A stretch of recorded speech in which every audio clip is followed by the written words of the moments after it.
So to start the presentation, we have the United States education systems and levels. The education in the United States is divided in grades, from pre-kindergarten to 12th grade. And in order to understand this, we have two tables which shows how are they named differently between private and public schools. Pre-kindergarten is the first level of education in America, and it starts at the age of 5 to 3. This level is known also as nursery in other private and public schools. Then they can go to elementary school, which at the beginning has kindergarten, from 5 to 6 years, to start their journey to the 5th grade, where the elementary school ends and middle school begins. Middle school is also known as junior school and takes 3 years from 6th grade to the 8th grade. They start high school after those 3 years in the 9th grade with the name of freshman. Then 10th grade with the name of sophomore, 11th grade with the name of junior, and the 12th grade with the name of senior. By the time they end the elementary school system, they have gone through 14 levels, which means that the majority is between 19 or 18 years old before they can start college or university, which takes about 4 years to finish with 4 levels: freshman year, sophomore year, junior year, and senior year. Every grade and age attached to them may change depending on the school, the state, or if it's private or public. And now I'm going to explain you the key features of education system in the US. First of all, the American educational system offers numerous options to students at any stage or level they are in. The regulations vary from one state to another. Usually many children attend nursery schools or kindergartens at the age of 2. But in this case it's optional because the compulsory stage begins between the ages of 5 and 8 and ends between the ages of 16 and 18. Students attend primary and secondary school for a combined total of 12 years. Children begin primary school, which is the most commonly called the elementary school. They attend 5 or 6 years, then go on to the secondary school. In the secondary school consists of 2 programs. The first program is the middle school and the second program is the high school. When they finish the 12th grade, they receive a kind of diploma or high school diploma, which is the access to go on to the college or university. Then we have the academic year or the American year. The academic year in the United States is shorter than the British one and is organized in 2 semesters, from September to January and from January to the end May, mid-June. But in some institutions they consider that the 3-term calendar, known as the trimester system. If you want to study in any university in the US, it's better to study or start in autumn because this is the best way to meet new people, know about the school and etc. This is the best option to form friendships. After that, we have the grading system. Just like the American students, if you want to study in the US, you will have to submit your academic transcripts as part of your application for admission to university or college. Academic transcripts are official copies of your academic work. In the US, this includes your grades and your grade point average, which is represented by GPA. In most of the courses are commonly graded using percentages which are converted into letter grades. As you can see on the table, in some or the most American institutions use the following score where A is the highest. This is difficult for us to understand this kind of score because our grading system is represented by numbers from 0 to 10. But in the American one, the letter A is the equivalent of 4 points or 3.9 points, so that it means that you've got 10 or 9 and the B mean is represented by 3.8, that is equivalent of 8 or 7, until reach to the letter F, that is that you fail, you don't pass the subject. And now we have the next phrase. No child left behind. What does it mean? This motto, which became law in 2002, the American state made schools commit to help students achieve their best results in order to continue benefiting from the funding that schools receive from the federal government. That means that students that belong to public elementary school must pass exams of compulsory subjects such as mathematics, science, reading, philosophy, etc. And how about the environment into the classroom? In the United States, it's commonly to see small groups, with students allowing for more interaction between students and teachers and between students themselves. In that interaction promotes a good environment where friendship and camaraderie is notorious. Eventually, the class participation. American students are engaged in class, discussions are held, and teachers asked to share their teachings, which positively affects learning and helps their self-esteem and personality development. So if you want to study there, it's necessary to keep in mind that participation is important to get a better result. Public schools are schools that are provided by state and federal funding. As public schools are controlled by the government, the curriculum is decided at state or national level. That is, all public schools follow the same curriculum. 90% of the children in America attend public school, and about 1 in 5 public schools require students to wear uniform. Admission to public schools is determined by the address of the student. The schools are obliged to take in students who belong to their respective geographical zone. Although technology and other facilities vary according to the schools, public schools generally have fewer facilities than private schools, and the number of students in a class may sometimes be drastically high due to lack of facilities. However, it is important to note that public schools always hire highly qualified teachers. A private school is neither funded nor administered by the government. It is controlled by a private body and funded partially or wholly by students' tuition. They follow the same curriculum as decided by the government. However, the method of delivery is decided by the school board. Just 10% of the children in America attend private school. The school has the authority to decide whether a student meets the requirements for admission or not. Private schools have more facility and advanced technology than public schools, and the small size of the class is mainly due to the availability of resources and facilities. It also decides the criteria for the recruitment of teachers.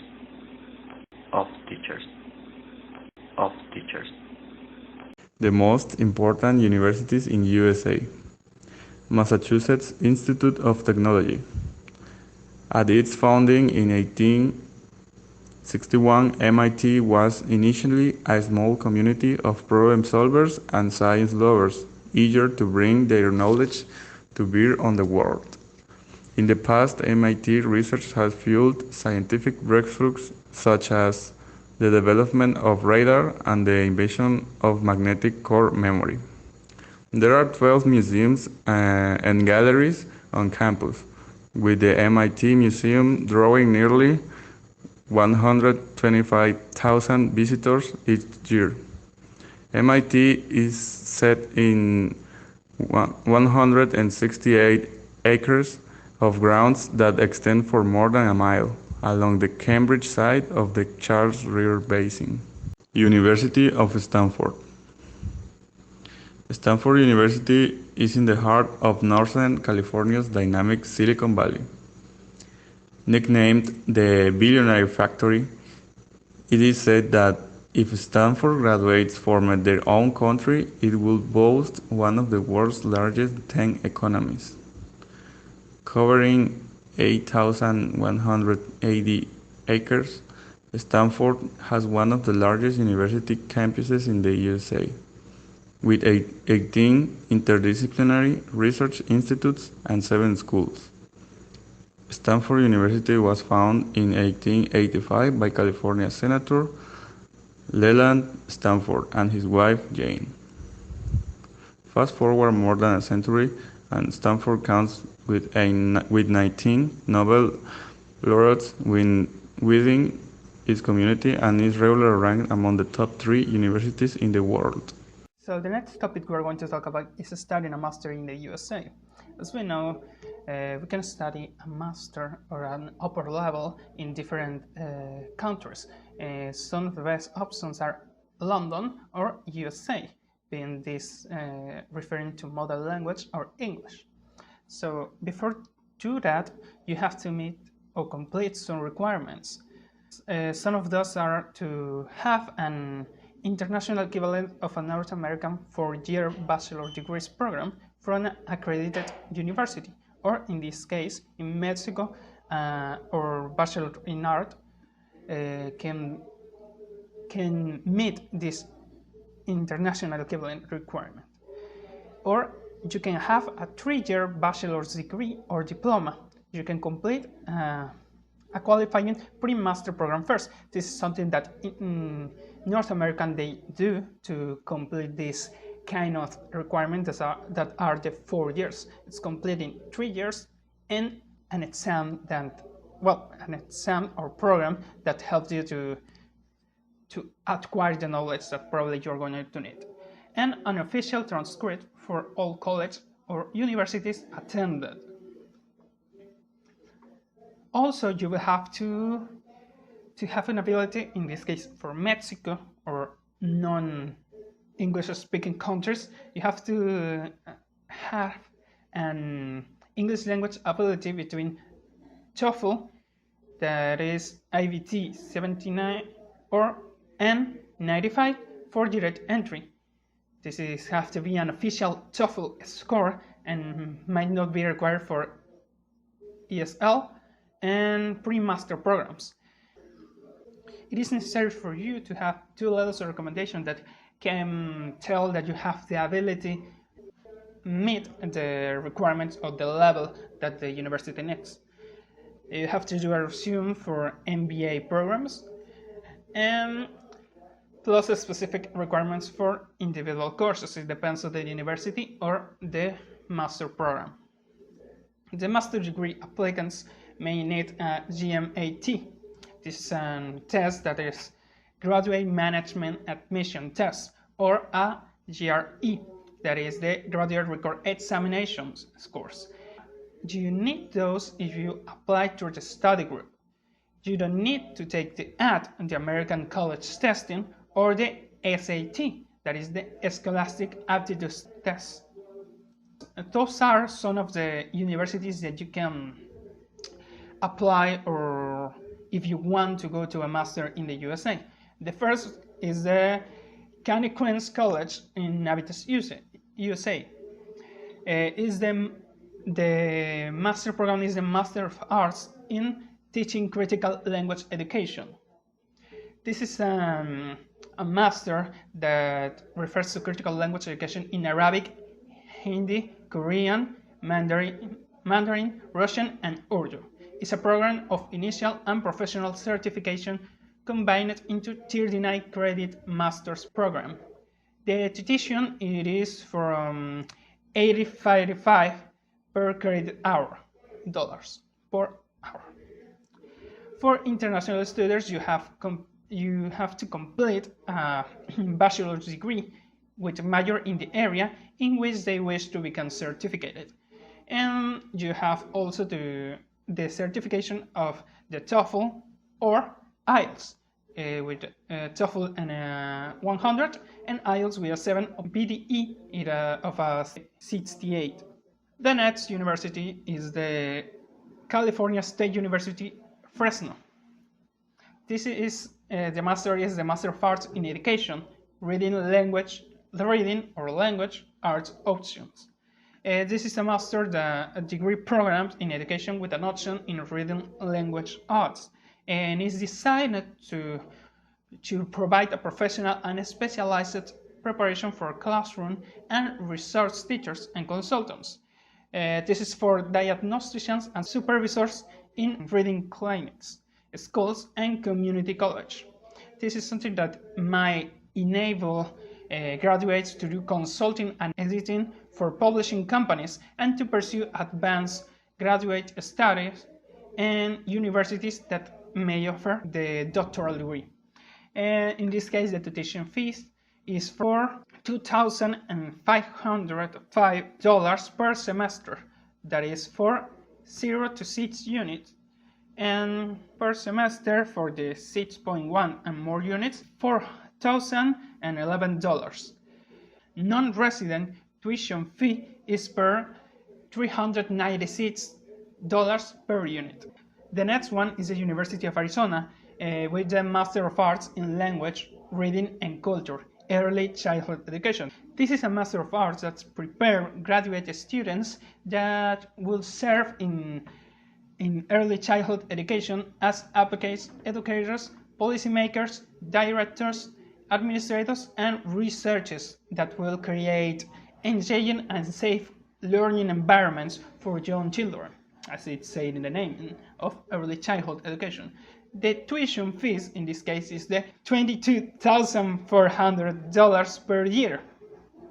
And for international study, the requirements in this case is that the students must have completed a 4-year bachelor from a regionally accredited institution. As we were saying at the beginning, it's something that some universities are using as common. In the acceptable English proficiency credentials is that they have to do a certification or a test of English as a foreign language, that is the TOEFL, that is the minimum with a minimum score of 79 IBT, and individual My Best score may also be dated within 2 years of the enrollment term to be considered valid. Also, you can have the certification of the IELTS, the International English Language Testing System, with a minimum composite score of 7, with no subject area below a 6.